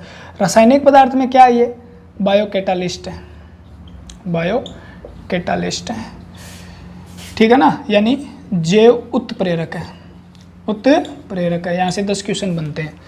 जैव उत्प्रेरक कौन है, तो आपका आंसर देना है जी, एंजाइम है। क्या है, एंजाइम, यानी जिसे किण्वक भी बोलते हैं, ज़्यादातर हिंदी में एंजाइम ही लिखा आता है। तो एंजाइम जैव उत्प्रेरक, उत्प्रेरक क्या करते हैं, जो किसी भी संख्या को लाख गुना तक बढ़ा सकते हैं। यानी आप अगर सोचो भी अगर एंजाइम ना होता तो जीवन संभव होता है क्या, तो आपकी लाइफ खतरे में, आप जी नहीं पाते। क्यों नहीं जी पाते, क्योंकि बिना एंजाइम भोजन पच तो सकता था, लेकिन एक छोटा सा स्मॉल पीसेस, ठीक है ना, फूड का एक छोटा सा टुकड़ा क्या होता, पचाने में आपको 50 से 60 साल लग जाते, 50 से 60 साल लग जाते एक छोटा सा टुकड़ा पचाने में। तो ये जल्दी कितना पच रहा है, कुछ ही घंटों में कर रहा है। यानी एंजाइम क्या करता है, भोजन के पचाने की प्रक्रिया को 1 लाख गुना तक बढ़ा देता है जनाब, 1 लाख गुना तक। यानी एंजाइम तेज करने वाले, आप सोचो उत्प्रेरक का मतलब क्या है, स्पीड बढ़ाने वाले हैं। कैटालिस्ट होते क्या है मैं बता देता हूँ। तो कैटालिस्ट होते हैं, किसी भी रासायनिक क्रिया हो रही है उसके अंदर वो डाला जाता है, तब क्या करते हैं, उस क्रिया को बहुत स्पीड डाल देते हैं, उसके अंदर इतनी जल्दी हो जाती है। जैसे आपने एक क्वेश्चन बहुत बार रिपीट होता है, उसका एग्जाम्पल देता हूँ। तेल से घी बनाने के लिए, यानी खाओ गगन रहो मगन, ठीक है ना, डालडा घी, वो बनाने के लिए किस केमिकल का प्रयोग किया जाता है, तो हाइड्रोजन का किया जाता है जी, ठीक है। हाइड्रो क्या बोलते हैं उसको, ठीक है, हाइड्रोजिनेसिस। उसके बाद हाइड्रोजन का प्रयोग किया जाता है। लेकिन आपसे क्वेश्चन पूछा जाता है, तेल से घी बनाने के लिए हाइड्रोजन के साथ किस उत्प्रेरक का प्रयोग किया जाता है, वही शब्द लिख रखा हूँ यहाँ पे, किस उत्प्रेरक का, निकेल का प्रयोग किया जाता है। तो निकेल जो काम कर रहा है ना, वो तेल से घी बनाने की जो प्रोसेस है उसमें, वही हमारे शरीर में एंजाइम कर रहे हैं किसी चीज़ को बदलने में, प्रोटीन को अमीनो में बदलने में, कार्बोहाइड्रेट को ग्लूकोज में बदलने में, वसा को फैटी एसिड में बदलने में, ठीक है ना। तो उसी प्रकार उसका काम हो रहा है एंजाइम, वो हमारे शरीर में जैव उत्प्रेरक की तरह काम करे, लाख गुना बढ़ा के उसकी स्पीड बढ़ा देते हैं, जिस प्रकार तेल से घी बनाने में निकल बढ़ाता है। तो वही एंजाइम जो हमारे शरीर में पाए जाते हैं, यानी किसी जीव के अंदर पाए जाते हैं, तो जैव उत्प्रेरक है, बायोकैटालिस्ट है। बात खत्म हुई, ठीक है। फिर यहाँ से क्वेश्चन आता है, एंजाइम की खोज किसने की थी, तो आपका नाम रहेगा बुनकर। बुनकर नामक वैज्ञानिक ने खोज की थी भाई, इसकी डिस्कवरी की थी, खोज की थी। भी एंजाइम हमारे शरीर में कोई ऐसे चीज़ होते हैं जो क्या होते हैं, स्पीड बढ़ाने का काम करते हैं। फिर आपसे पूछा जाता है ये शब्द किसने दिया था, ठीक है, तो आप लिख लो बिल्ली कोहेने ने दिया था। कोहेने था, कोहेने, ठीक है, बिल्ली कोहेने ने शब्द दिया था। तो एंजाइम जो थे वो कर रहे क्या थे, तो ये भी चीज़ हमने पढ़ी थी, ठीक है। और कौन सी ग्रंथियों से स्रावित होते हैं, तो एक्सोक्राइन ग्लैंड से स्रावित होते हैं, ये याद रखना। एंजाइम कहाँ से स्रावित होते हैं, बहिस्रावी ग्रंथियों से स्रावित होते हैं। बहिस्रावी कहाँ से स्रावित हो रहे हैं, बहिस्रावी ग्रंथियों से स्रावित हो रहे हैं। क्लियर है बात। फिर ये किससे बने होते हैं, तो मोस्ट ऑफ ये बने होते हैं जी प्रोटीन से, ठीक है ना। तो एंजाइम क्या होते हैं, एंजाइम प्रोटीन से बने होते हैं। किससे बने होते हैं, प्रोटीन से। एंजाइम किससे बने होते हैं, प्रोटीन से बने होते हैं। बात क्लियर हुई, ठीक है ना। यानी सभी एंजाइम हैं वो तो ऐसे आप रीजनिंग में पढ़ते हो ना, एंजाइम, सभी एंजाइम क्या है, प्रोटीन है, ये रीजनिंग में पढ़ते हो आप। लेकिन प्रोटीन, सभी प्रोटीन एंजाइम नहीं है। क्लियर हुई बात क्या, तो ये रीजनिंग का है, पढ़ते हो आप या नहीं पढ़ते। सिलोलिज्म पढ़ी है क्या। तो ये हमारा कुछ ऐसा चिट्ठा था जिसके बारे में आप परेशान होते हो। क्या था, हमारा ऐसा चिट्ठा था जिसके बारे में आप परेशान होते हो। एक चैप्टर एक लेक्चर में फिनिश, टपाक, कुछ तो नहीं था। आप बेशरम होके पढ़ लो बस। बेशरम होने का मतलब है आप देखते रहो इस लेक्चर को, समझ में ना आए मुझे कह देना। जिस दिन बायो कंप्लीट होगी आपको 70% 80% तो ऐसा सिस्टम हो जाएगा, याद साथ साथ में हो जाएगी, क्योंकि मैं रिपीटेशन मारता रहता हूँ बीच बीच में, कहीं जिक्र आ गया उसको ख़त्म कर देता हूँ, ठीक है ना। लेकिन टाइम लगेगा, कोई चीज़ को समझना है, इन चीज़ों को समझना है, टाइम लगेगा। मैं बता देता, एंजाइम का कोई बताता ही नहीं है। पाचन तंत्र के अंदर कभी देख लेना आप, ठीक है ना। और पाचन तंत्र में ऐसी वीडियो आपको मिल जाए, पाचन तंत्र नहीं कोई भी वीडियो बनाऊंगा वैसी वीडियो अगर कंटेंट आपको मिल जाए कहीं पे भी, आपको एक किताब में मिल जाए, तो आपको बता देना, डिसलाइक मार देना, काम खत्म, कोई दिक्कत नहीं है। चैनल को सब्सक्राइब करो, बाय बाय, ठीक है। और अगर आपको कुछ मिल रहा है, पढ़ने को मिल रहा है, फ्री में मिल रहा है, तो आप उसका लाभ उठाइए, फ़ायदा आपको होगा, ठीक है। लेकिन आप अगर ऐसा चाहते हो भी पैसे देने के बगैर पढ़ाई होती नहीं है, तो ये मानसिकता अपने टीचरों के अंदर पैदा आपने की है। टीचर पेड पढ़ाने में इंटरेस्टेड क्यों रहते हैं, क्योंकि उससे पैसा भी आ रहा है, ठीक है, और पढ़ भी ध्यान से रहे हैं बच्चे। हम क्या सोचते हैं, यहाँ पे पढ़ा रहे हैं, लेकिन कुछ दिनों बाद ऐसे आप मतलब पढ़ोगे नहीं तो हम थक हार जाएंगे, क्योंकि हमें पता चल जाता है ना कौन कितने बच्चे वीडियो को पूरी देख रहे हैं, सारा कुछ पता चलता है हमें। तो हमारा चैनल है, हमारे ऊपर सारी डिटेल रहती है, कौन लाइक कर रहा है, कौन डिसलाइक कर रहा है, ठीक है, सब कुछ रहता है, ठीक है। कौन